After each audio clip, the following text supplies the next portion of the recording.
Hi guys, welcome back to my channel. Today for you guys, I have a very fun video because I'm going to be talking to you guys about postpartum after a C-section. So if you guys want to see what I'm going to be talking about in this video, then I suggest you guys keep on watching. This could be us. So back to what I was saying. This could be us. Okay, so if you guys didn't know, I am a mom of two. I have a 2-year-old little boy named Brian, and I have a 1-month-old little girl named Chloe. And I am an amazing, proud mama of two. My son is amazing, and my daughter is also pretty amazing. So, yeah.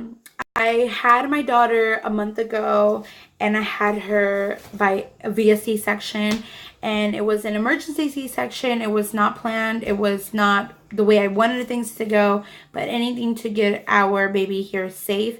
So yeah, I had a C-section, and I didn't know what to expect postpartum. So I thought I was going to be able to just get up and walk and live my normal day-to-day life, but that was not the case. So I had to be extra careful, extra cautious. I had to be a lot more understanding that my body was going to take more time to heal. So I want to share some of my tips and tricks with you guys. If you have any tips and tricks that you guys want to share with me, I would really appreciate it, because even if you're after your 6 or 8 weeks, or you've already gone to your postpartum appointment, like the pain or that area, it's still there. It still hurts. It's still, you still have to take care of it, and you're not fully healed. So yeah. So I had this adhesive like band-aid type on the incision area, and it worked, I think, really good, because it kind of kept that area protected for about 2 weeks. So I had to take it off 10 days after baby girl was born, and you have to take it off very slowly. And then when Brian took it off, he saw that it was pretty much healed, and it just needed to be cleaned and well taken care of and stuff. So I didn't have any help at all. I had no one come help me.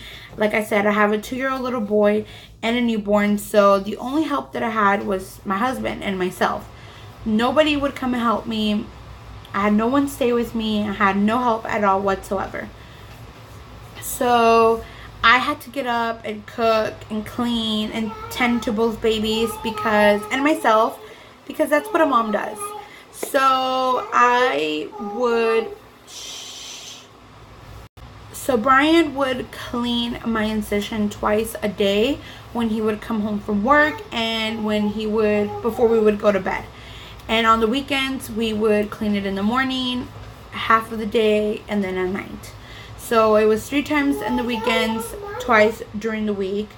And it hurt. It smelled kind of funny, because I didn't have a diet where I could just lay down and relax all day and have someone cater me or any of that stuff. So like I said, my incision did open up a little bit. Most of it had already closed up and healed pretty much. It just needed the cleaning thing. But a little part of my incision, kind of towards the middle end, on my right side, opened up a little bit, but not to the point where I needed to go back and get stitched up. It was just enough to, like, if I put hydrogen peroxide water on it, it would slowly, heal back. So it was kind of more like a scratch, like an open scratch, but not like an open fatty tissue where we need to sew it back up. So yeah, that's the way I treated it. It would hurt. Like, it was just horrible. So I want to tell you guys that the 3 main things that I did to help me during my C-section was to lay down and be in bed as much as possible. Even though you have no help and you have to do everything, you have to try to do that. So if you can, try to. Another thing is to put a lot of pressure in that area and try to keep it as moisture free and clean. And if you have to, like, I would honestly say to wear like a, not like a corset, but like kind of like the belly bands, but not too tight in that area, or to wear like, you know, those underwears that like suck up the fat, and that just really helps to kind of keep that area like together and just, you know.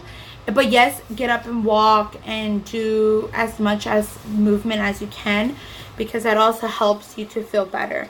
Another thing is to take a shower every day, because it makes you feel good, one, and two, you're cleaning that area without having to like really clean it, and it just makes you feel good, like I said, and you're giving that area used to again to cleaning. And it's so numb there that you don't even feel when you're scratching, but you can like feel it, but you don't really feel it. It's really weird. So those were the things that really helped me. Another thing that I would say not to do is to like try not to go up the stairs. Try not to bend down as much. If you don't really need to, don't. I wouldn't broom or mop. I would like leave that for my husband, and he would get so mad at me because I would get up and clean, but I just hated not doing anything. So I'm that type of person, you know what I mean? So yeah. And yeah, I bled so much, and I'm still bleeding, TMI, but like I bled so much. I never bled like this with my son. As soon as I left the hospital with my son on the second day, I had no more blood. I had never bled again till like I got my normal period.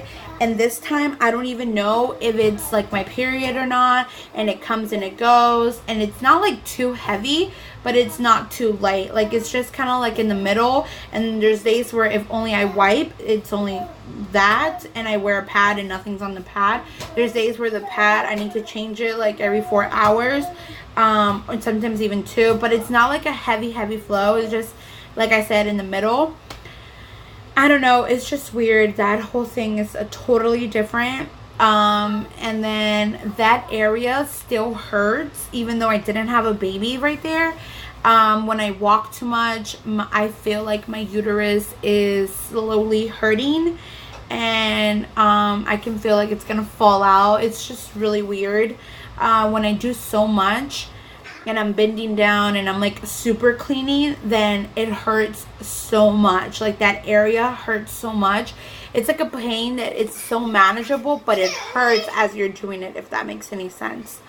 So yeah, definitely just be careful. And another thing that I would say is a lot of cold stuff that you put on that area really helps. And then it comes in a point where it starts itching. So taking a shower and keeping that area very clean and giving it water and putting like, not like wipers, but like if you're like cleaning it and constantly cleaning it, like it feels so good and it relieves the itchiness, if that makes any sense, in the incision area. And you know, just going to your postpartum appointment and just making sure you're taking care of yourself. It's really hard to do things and to go kind of back into your routine and to wear normal clothes again. Like when I wear jeans, sometimes it hurts to put my jeans on because they fit me a little bit tight. I haven't lost my baby weight yet, and I was never small to begin with, but I can see the difference. So when I wear my jeans and they're tight and I'm wearing them for a long time, like I can start feeling pain. But yeah, and it takes a lot longer for your belly to go down when you had a C-section. At least it did. Yeah guys, with that being said, I hope you guys enjoyed this video and learned a little bit. Also, don't forget to share any of your tips in the comment section below. And with that being said, I'll see you guys in another video. Don't forget to give this video a huge thumbs up. Don't forget to subscribe, hit the notification bell, and I'll see you guys in another video.